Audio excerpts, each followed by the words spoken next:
বাঙালিদের শুভ অনুষ্ঠানে বা ঠাকুর বরণ করতে যে ছিরি বা শ্রী গড়া হয় সেটাই আজকে এই ভিডিওর মাধ্যমে তোমাদের দেখানো হবে। শ্রী করতে বেশি কিছু উপকরণ লাগে না, চালের গুঁড়ো, কাঠি এবং যেরকম ইচ্ছে রং অর্থাৎ কালার তোমরা কিনে আনতে পারো, আর নিজেদের মতো নিজেরাই ডিজাইন করে বিভিন্নভাবে তোমরা শ্রী করতে পারো।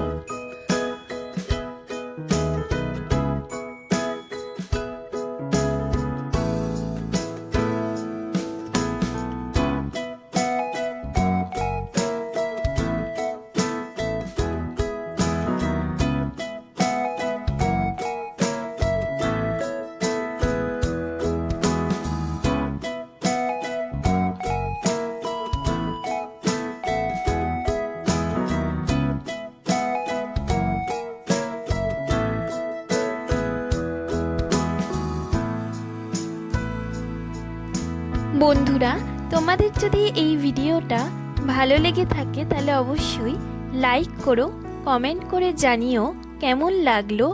আর যারা এখনো সাবস্ক্রাইব করনি তারা অবশ্যই সাবস্ক্রাইব করে দিও আমার চ্যানেলকে। আর চ্যানেলের নিচে যে বেল আইকনটি আছে ওটা ক্লিক করে রাখো, তাহলে নতুন নতুন নোটিফিকেশন পেতে তোমাদের সুবিধা হবে।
শ্রী গড়া হয়ে গেলে সবশেষে সর্ষের তেল দিয়ে শ্রীটাকে ভিজিয়ে রাখতে হয়।